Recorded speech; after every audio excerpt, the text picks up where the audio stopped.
તો સુરેન્દ્રનગરમાં ત્રિદિવસીય ઝાલાવાડ શોપિંગ ફેસ્ટિવલ સ્વદેશી મેળાનું આયોજન કરવામાં આવ્યું છે, જેમાં વિકાસ સપ્તાહ અને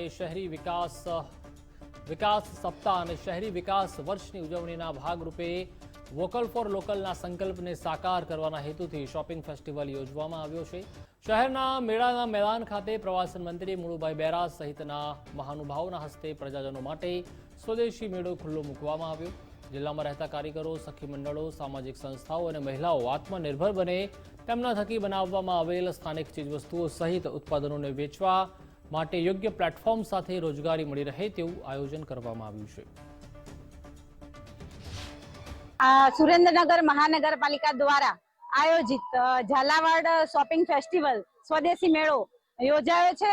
એમાં અલગ અલગ પ્રકારની બચત મંડળની, મહિલા સ્વસહાય જૂથની ઘરે બનાવેલી બનાવટો, દિવ્યાંગ બાળકો દ્વારા જે થતી વસ્તુ બનાવી હોય એની મીણબત્તી કે પટોળા, નાસ્તા, અલગ અલગ વેરાયટીના ખૂબ સરસ મજાના અહીંયા મંડળ દ્વારા સ્ટોલ મુકાયા છે। જે વસ્તુ બધી સખી મંડળ દ્વારા અમારા હાથે બનાવેલી બધી છે અને લોકલ પબ્લિકને સારું મળે, ખાણી પીણી અને વ્યવસ્થિત ઘરે બનાવેલી વસ્તુ છે અને સારી રીતે બધાને વ્યવસ્થિત રીતે ખાણી પીણીનું વ્યવસ્થિત ચોક્કસથી ને ચોકસાઈથી બનાવેલી વસ્તુ છે, જે અમે આ મેળાના મેદાનમાં સખી મંડળ દ્વારા આયોજન કરેલું છે।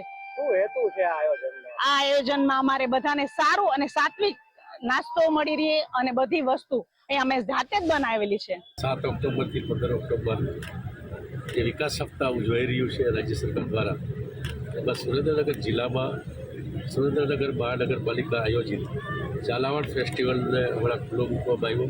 70થી વધારે સ્ટોલો અહીંયા રાખવામાં આવ્યા છે।